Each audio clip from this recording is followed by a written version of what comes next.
Aquí se escucha. Buenos días, yo soy el doctor Mario Herrera Núñez, reciente tercer año del Facultad de Radiología en Imagen Diagnóstica del Hospital Universitario José Lutero González. El día de hoy vamos a ver la clase de principios físicos del PET. Para esta clase, mis maestros asesores fueron el doctor Raúl Antonio de Luna Vega y el doctor Jorge Eugenio Martínez García.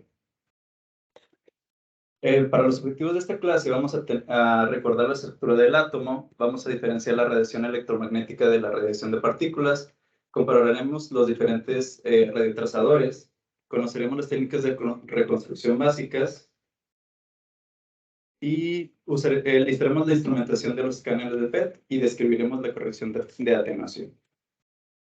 Para empezar, tenemos que la modalidad de PET-CT es una modalidad con un valor clínico para el diagnóstico de enfermedades y el monitoreo de su tratamiento.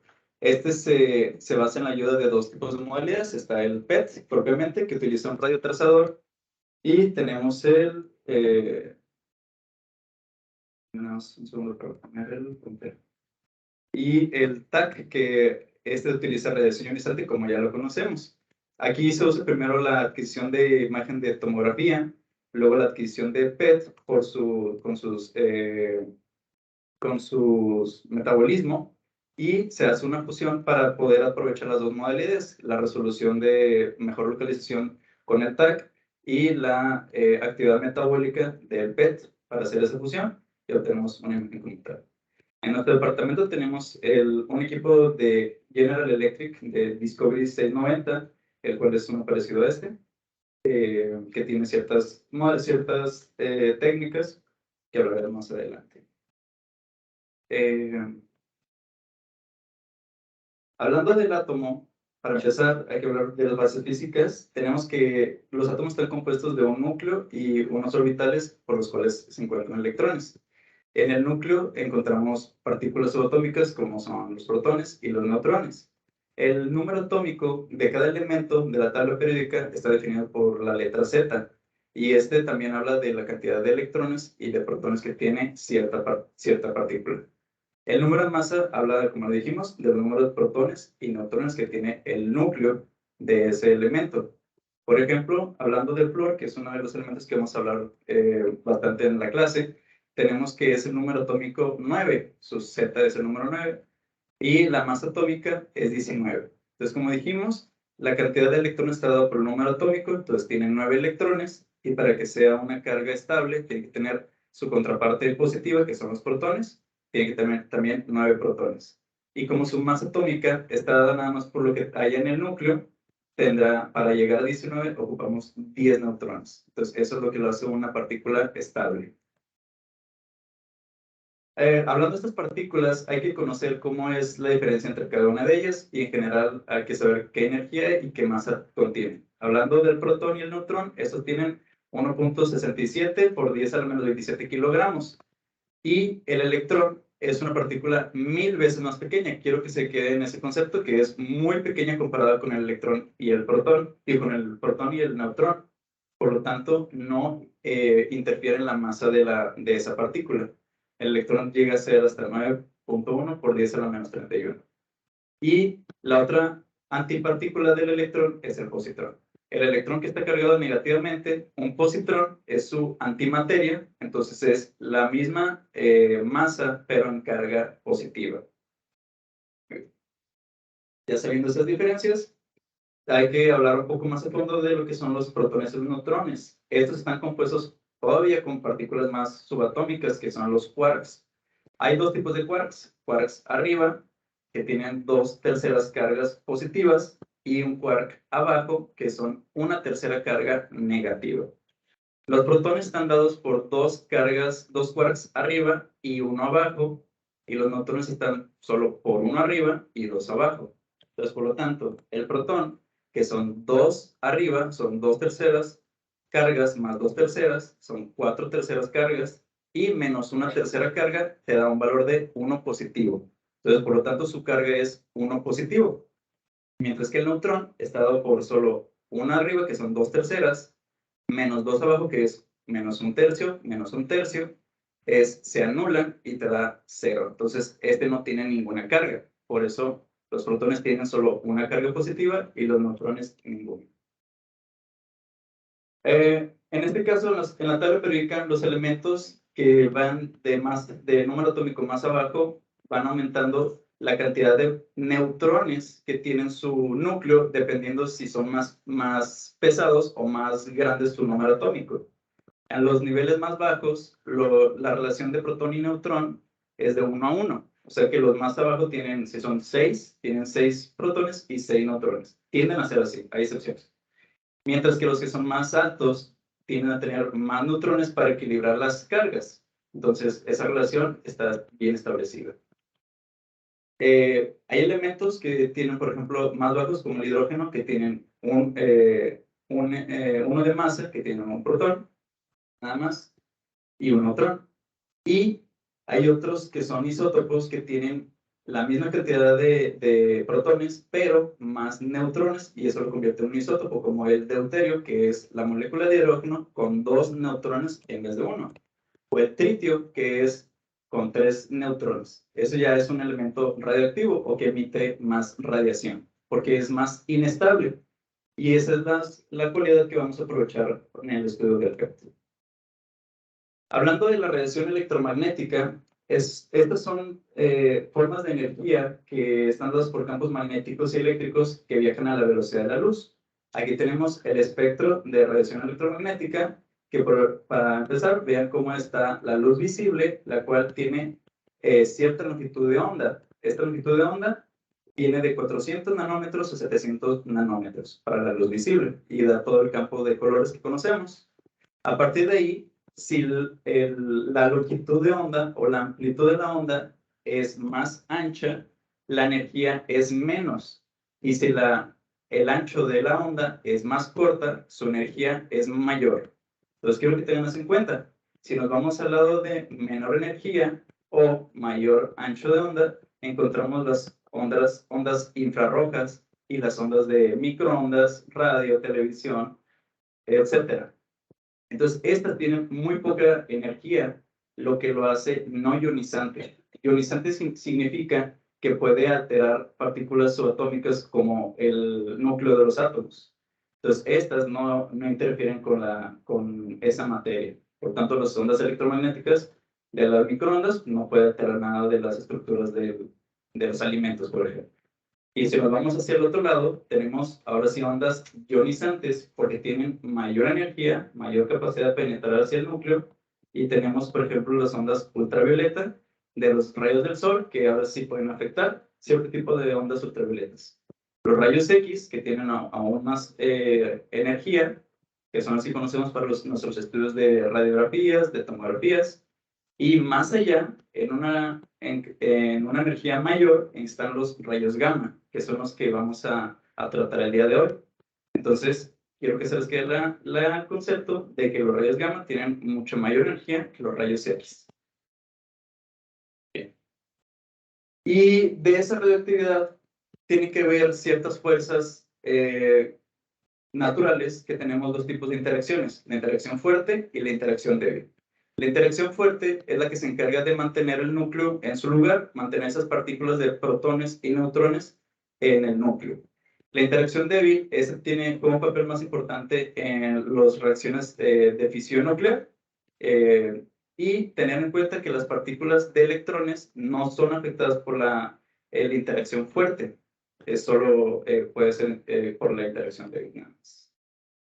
Ok. Y estos... Aquí nada más, aquí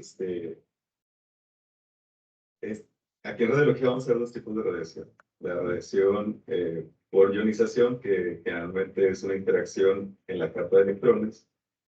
Y ya cuando hablamos de radiación nuclear, que ahora sí es una interacción o una inestabilidad del núcleo del átomo que queremos que libere energía. En las dos va a haber liberación de energía, nada más que la ionización es principalmente por electrones en las capas externas, y la radiación nuclear, que ya viene una energía mayor del núcleo, que es lo que va a hablar ahorita a lo que estoy viendo, que es la liberación de energía, bueno, de rayos alfa, gamma, delta más, delta menos. Pero esta radiación también, la gamma, viene directamente del núcleo. Así. Igual la captura de electrones y todo. Pero nada más aquí quería preguntar si Cuando hacemos rayos X, es interacción de las capas externas de los electrones nada más y no requiere energía nuclear.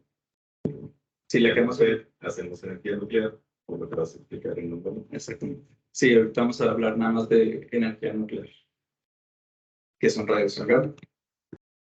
Para esto, saber que ciertos elementos tienen ciertos decaimientos cuando son inestables. Hablando de dos tipos de decaimiento, está el alfa y el beta. El alfa es cuando las partículas pierden 2 protones y 2 electrones. Entonces, la partícula padre, como es el radio, que tiene 226 de masa atómica y 88 de número atómico, va a perder 4 de masa y 2 de número atómico, o 2 protones, que es lo mismo que 2 electrones. Entonces va a perder una partícula de helio, que es básicamente 2 protones, 2 neutrones y 2 electrones. Entonces lo que se forma es una con menor partículas. Y el decaimiento beta, que es el que más nos interesa, tiene que ver con la pérdida ya sea de un electrón cuando hablamos de decaimiento beta menos, o de un positrón cuando hablamos de un beta más. Y en este caso, una partícula inestable, como en este caso el nitrógeno, que tiene 13 de masa atómica y 7 de número atómico, uno de sus protones se va a convertir a un neutrón y soltando una partícula beta positiva, o sea, un positrón. El protón se convierte en un neutrón y baja el número atómico. Pero si recuerdan, el protón y el neutrón es la misma masa atómica, entonces la masa no se afecta. Esa es la ventaja que vamos a utilizar en el PET para detectar las interacciones que vaya a dar este positrón. A su vez, se da otra partícula que es neutrino, que también está liberándose en este decaimiento. Esto lo vamos a aprovechar en el caso de un ciclotrón, que es el aparato por el que vamos a crear esas partículas inestables o radioactivas. En el caso del flúor 18, se va a formar con una partícula de oxígeno 18, que es una partícula estable. Esta se va a convertir, en pocas palabras, uno de sus neutrones lo vamos a cargar positivamente para convertir en un protón. Entonces va a tener 9 protones y el neutrón que se convirtió va a reducir su número, entonces va a tener 9 protones y 9 neutrones. Y aquí en este video es como lo vamos a explicar.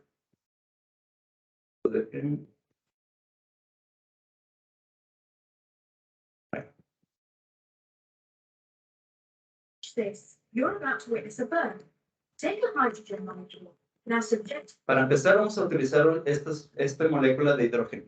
Esta molécula de hidrógeno tiene 2 protones en su interior, en su núcleo, y tiene 2 electrones orbitando. Es una molécula diatómica. Esta, cuando está energizada con mucha energía eléctrica, la podemos convertir en un ion de hidrógeno que es negativo, lo que va a perder un protón y volverse solo, como ven ahí,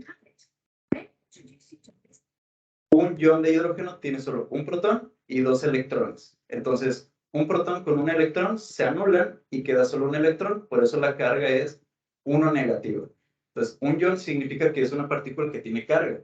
Esta carga es negativa. Entonces, el ciclotrón lo que hace es lo va a atraer con una fuerza electromagnética positiva para moverlo. Y lo va a traer hacia una dirección en forma centrífuga. O sea que le va a dar vueltas en el ciclotrón. Y este va a ir aumentando su energía para que acelere y dándole energía mayor va a retirarse del centro. Va a ser una fuerza centrífuga hacia la periferia. Entre más se retire, más energía va a tener. Y acelera. Above the Ds, he accelerates in a straight line. Y se aleja. The magnetic field above the electromagnet supplies a centripetal. De 12 megaelectronvolts lo va a hacer acelerar hasta 18 megaelectronvolts. Iron cyclotrons have 4 acceleration zones and 4 zones of magnetic field. This creates very compact high-energy cyclotrons with low losses. Y cuando llega a 18 megaelectronvolts, lo que va a hacer es pasar por un filtro para perder sus electrones, convirtiéndolo nada más en una partícula de un protón. Como vemos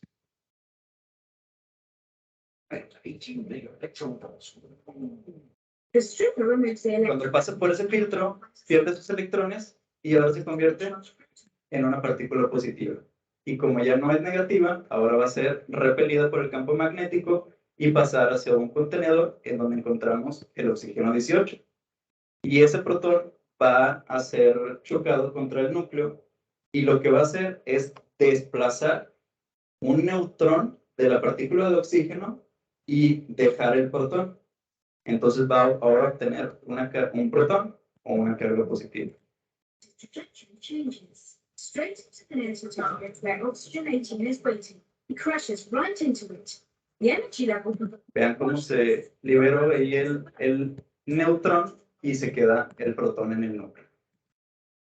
Y es como se forma la partícula de flúor 18, que normalmente el flúor debería tener 19 de masa atómica y aquí tiene 18, tiene menos un neutrón.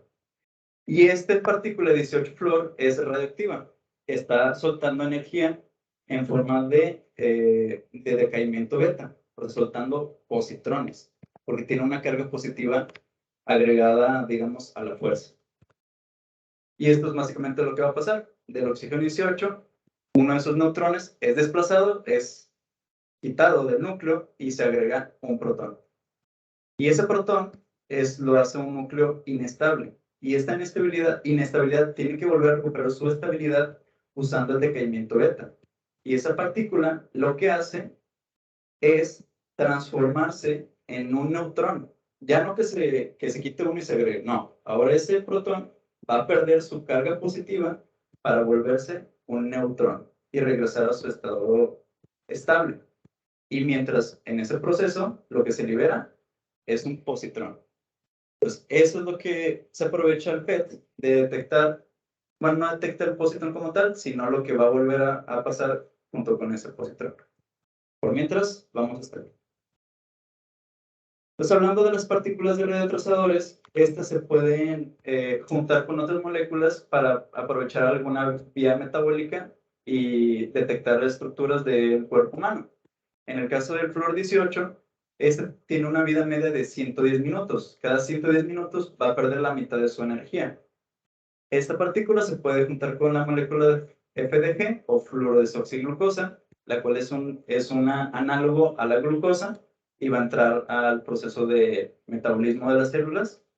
Y es aprovechado en los tumores, ya que son altamente metabólicos, pero esta molécula realmente no pasa la vía glucolítica, o sea, no es aprovechada, sino que se queda nada más en la célula.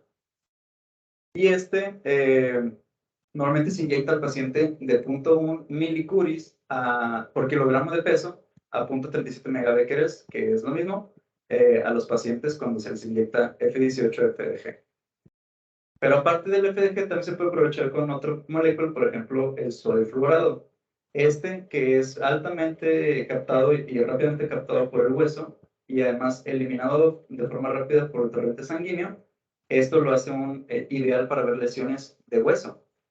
Por ejemplo, aquí vemos dos imágenes en MIP de PETs, podemos ver todo el cuerpo completo en una forma tridimensional. La primera imagen donde vemos la aplicación de F18-FDG, donde vemos cómo en el cerebro capta bastante porque el cerebro es altamente metabólico, así como cuerdas vocales, el corazón, que son altamente metabólicos, un poco menos el hígado y el vaso, y tiene excreción vía urinaria, por eso vemos que los riñones están excretando las moléculas de FDG y se almacenan o se quedan en la vejiga. A la vez también podemos ver un poco de captación muscular porque si el paciente se está moviendo va a tener mayor metabolismo hacia los músculos. Lo contrario pasa en el F18-NAF. El NAF se va a almacenar, captar más en los huesos. Entonces por eso nos ayuda bastante a ver lesiones óseas. Bueno, ahí lo que estamos viendo tienes, o sea, lo que nos está dando contraste es el flúor 18. El flúor 18. El FDG es simplemente la manera en la que puede entrar y quedarse nada, ya sea en el tumor o eliminarse por el Sí, o sea, el el FDG o el NAP es como que la vía donde lo va a llevar el Fluor 18 y lo que en verdad vemos aquí es la actividad que tiene el F18. Otras partículas, otros radiotrazadores, está por ejemplo el carbono 11. Que el carbono 11, ese tiene una vida media muy corta de 20 minutos, lo que lo hace difícil de utilizar mercadológicamente, porque solo se puede aplicar en pacientes que tengan, en un hospital que tengan ciclotrón, porque va a decaer muy rápido su vida media. Entonces, comparado con el Fluor 18, que ese se puede transportar, este realmente solo se usa en institutos que tengan el ciclotrón. Este carbono 11 se puede fusionar con la metionina para ver tumores cerebrales o con la colina para ver en enfermedad de Alzheimer por ser precursor de la acetilcolina o en cáncer de próstata. En los tumores cerebrales, puesto que dijimos que tiene un alto metabolismo cerebral, el FDG no ayuda para ver bastante contraste en tejido cerebral. Y la metionina, al contrario, sí puede tener menos captación en el cerebro. En este paciente que se diagnosticó un meningioma angiomatoso, vemos como en la resonancia magnética contrastada tiene una realce captación de contraste. Y al momento de aplicarle un PET con metionina, con carbono 11 metionina, vemos cómo este capta la lesión y no tanto el tejido cerebral. Entonces nos ayuda a tener un mejor contraste. El galio 68 es otro radiofármaco que tiene una vida media de 68 minutos. Este se puede crear por ciclotrón o por generador. En ciclotrón se utiliza el zinc 68 y en el generador se utiliza el decaimiento solo del germanio 68. Por sí solo el germanio 68 se convierte en galio 68. El uso se puede dar uniéndolo con PSMA para ver metástasis en cáncer de próstata o lesiones de la próstata, tumores de la próstata, o con el DOTA, que es un análogo de la somatostatina, lo que ayuda a ver tumores neuroendocrinos. En este ejemplo vemos como un paciente con sospecha de cáncer de próstata se le aplicó el galio PSMA con galio 68 y veamos cómo tiene una lesión a nivel de la próstata del lado izquierdo, se ve muy pequeña. Si tuviéramos con FDG, probablemente la mayor acumulación en vejiga podría enmascarar las lesiones. Y a la vez de que el galio 68 capta bastante en lesiones metastáticas. No en este caso. Muy bien.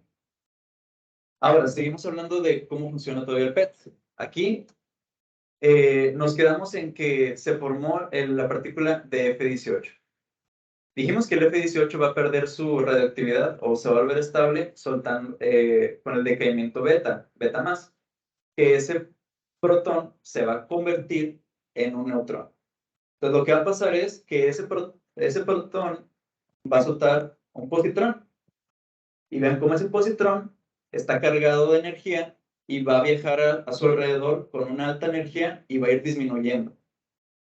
Cuando disminuya hasta el punto en que ya no tenga nada de energía, hasta ese punto, bueno, lo que pasa con el Fluor 18 dijimos que se convierte en oxígeno 18, ¿verdad? Y ese positrón, cuando pierde su energía, lo que va a hacer es interactuar con el primer electrón que vea. Y con ese electrón, como es su antimateria, entre ellos va a ocurrir el fenómeno de aniquilación.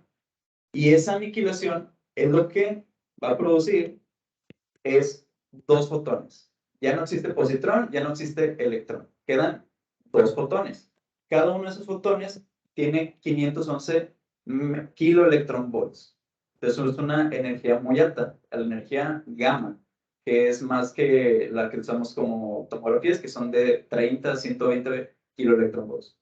Y estos dos fotones, lo que pasa es que van a separarse en direcciones opuestas. Esa dirección opuesta se le llama líneas de respuesta. Esa línea de respuesta que está a 180 grados es la que vamos a detectar en el PET, en los detectores del PET, mediante cristales de centelleo y luego multiplicarlos. Pero justamente estos fotones son los que detecta el PET, no así los positrones. Esa es la diferencia. ¿Ok? Entonces, eso es la base fundamental de lo que hace el PET. Entonces, en estas líneas de respuesta, digamos que en el corazón captó el radiofármaco y ahí soltó el positrón se unió al electrón y soltaron dos fotones en direcciones opuestas. Entonces en el PET, déjame nada más cambiar esto. En el PET, lo que va a detectar son estos cristales de centelleo, cada uno en una dirección opuesta, y el PET lo va a tomar como una coincidencia, o sea, lo va a tomar como una señal si está en un periodo de ventana, porque obviamente se están soltando millones de fotones, pero solo si esos dos que viajan con la misma energía, 511 kiloelectronvolts, están en un rango de 5 a 10 nanosegundos. Algo muy pequeño, pero los detectores pueden saber si están si lo detectó en ese tiempo, lo va a tomar como una coincidencia verdadera. En esas coincidencias podemos tener otros tipos de coincidencias que no son dadas por la aniquilación. Entonces aquí tenemos otra línea de respuesta, otra línea de respuesta. La verdadera coincidencia es cuando en esa aniquilación se da la línea de respuesta de esos mismos fotones. Eso es una verdadera.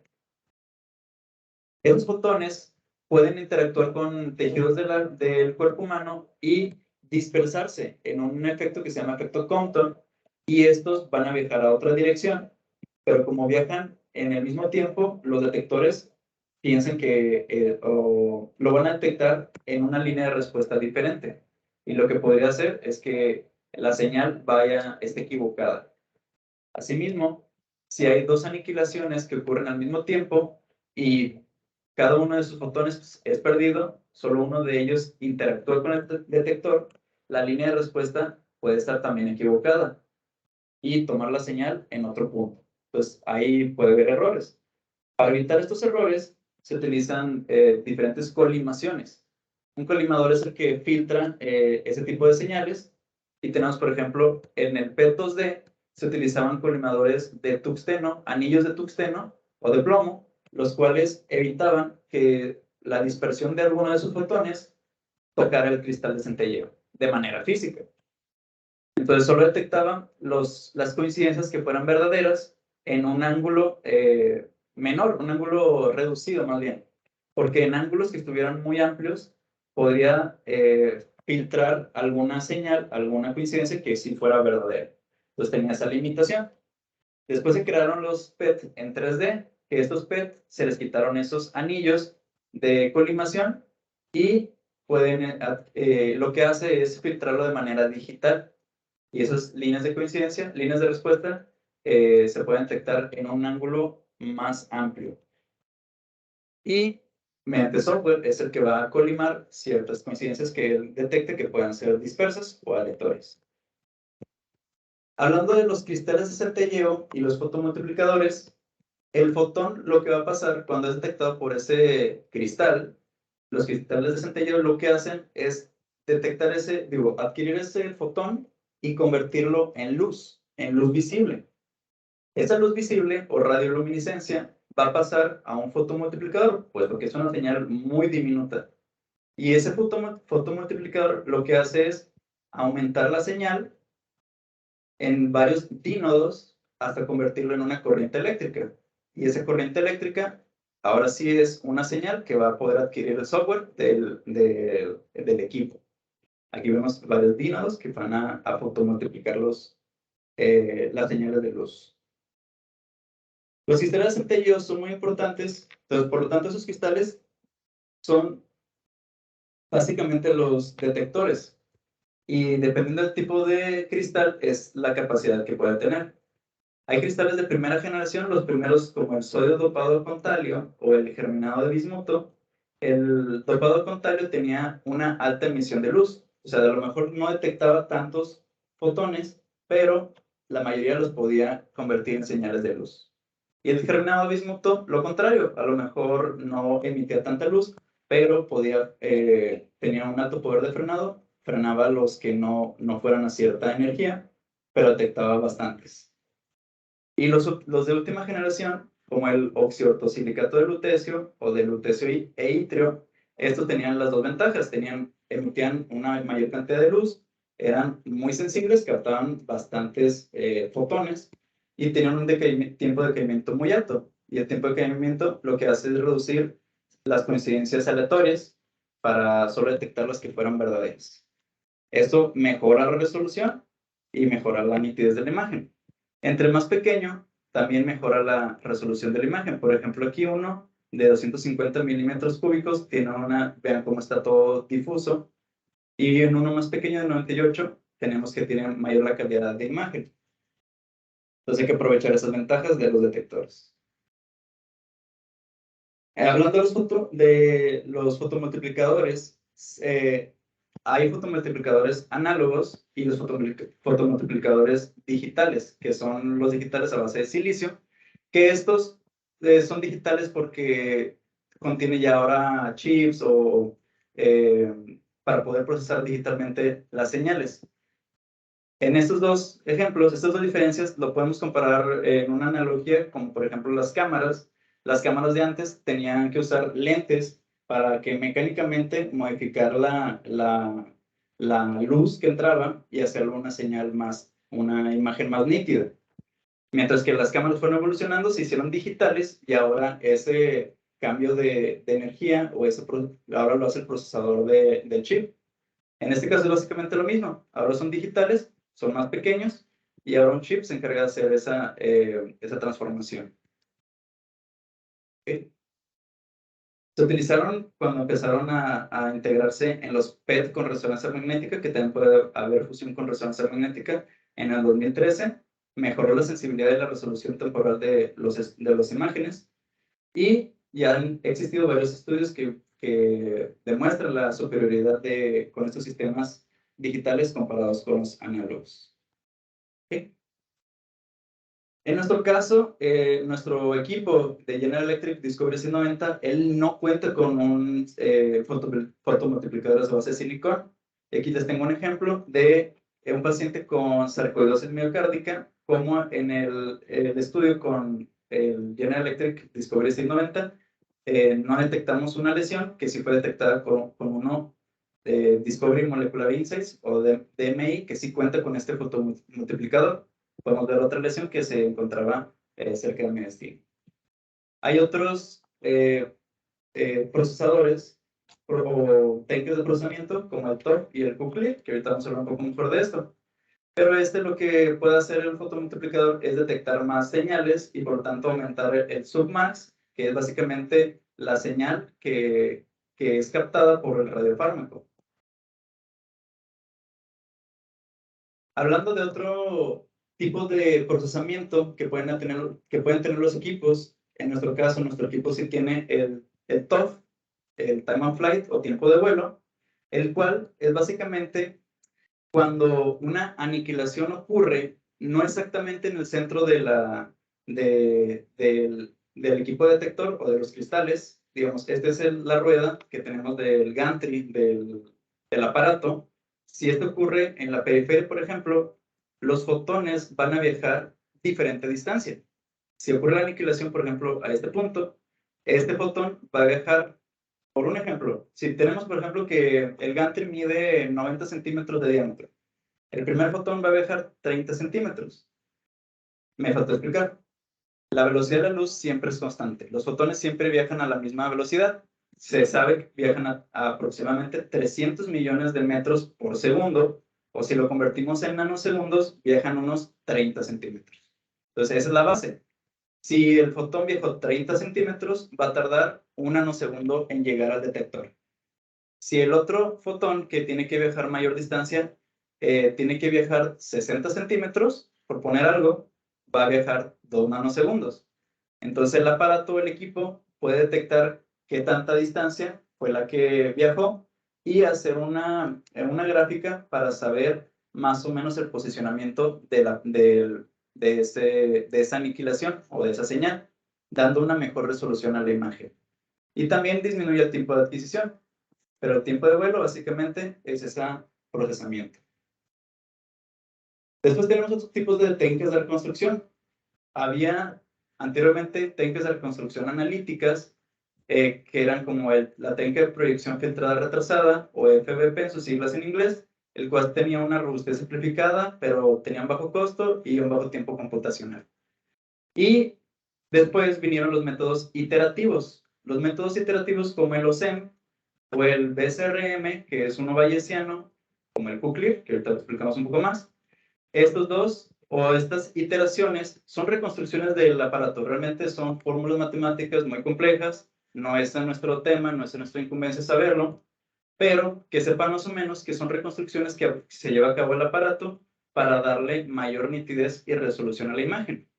En este caso, con cada iteración, en cada ciclo, se trata de dar una imagen más nítida, ayudándose con el mapa de atenuación, que también hablamos de él. Hablando primero de los SEM, que esta es una técnica que lo tienen los equipos un poco más viejos. Nuestro equipo sí lo tiene. Esta se trata de hacer iteraciones o repeticiones, por así decirlo, del procesamiento de datos y hacer subconjuntos. Entonces aquí, por ejemplo, tenemos una imagen que solo tiene una iteración y un subconjunto. Vean cómo no hay tanta información. Entre mayor iteración o mayores subconjuntos se va creando mayor señal, mayor definición de la imagen. Y si se combinan entre los dos, tenemos la desventaja de que se crea mayor ruido. Entonces la imagen se ve más granulosa. Entonces, esa es una desventaja de la técnica OSEM, que entre mayor iteraciones y mayor subconjuntos se crea mayor ruido. Y por lo tanto, llega un punto en que se va a frenar o va a parar de hacer iteraciones hasta que haya una cierta cantidad de ruido. Esta desventaja la supera la modalidad BSRM, o Block Sequential Regularized Expectation Maximization, que es una técnica bayesiana o una probabilidad bayesiana penalizada. Cada equipo tiene su nombre. En el de General Electric se llama QCLIF. Y esta aprovecha la fórmula matemática, tiene un valor que se llama el beta, que tú lo puedes introducir como usuario, y ese te da una penalización de ruido. ¿A qué me refiero con eso? Que por cada iteración que se haga, en vez de aumentar el ruido como lo hacía el OSEM, este va a penalizarlo y va a desaparecer cierta cantidad de ruido. Y por lo tanto, desaparece también cierto tipo de señal. Entonces, lo que hace, por ejemplo, en nuestro paciente, que vemos a nivel del cerebro, en la técnica OSEM no hay suficiente señal, no hay, el submax no es tan alto, digamos, a ese punto hay 0.5 de submax. Si aumentamos, si usamos la técnica bayesiana, vemos que ahora encontramos una lesión con un submax de 3.2, la cual casi no se puede distinguir en la técnica OSEM. Y entre mayor aumentemos el valor beta del QCLIF, va a ir desapareciendo también la señal, porque va a penalizar cada vez más ruido. Entonces, el submax tiende a disminuir. Entonces, hay que escoger cuál es el beta adecuado para qué tipo de lesión, para qué tipo de paciente, y escoger el que sea adecuado.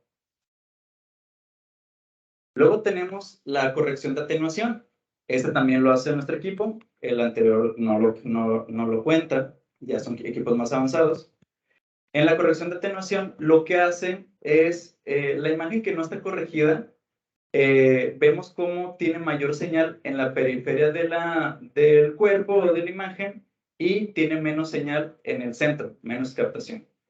La corrección está dada por la señal que toma la tomografía, puesto que toma señales de 30 a 120 kiloelectronvolts, los convierte en valores de 511 kiloelectronvolts, que son los que detecta el PET, para detectar dónde hay más, dónde hay menos señal y homogeneizar la imagen.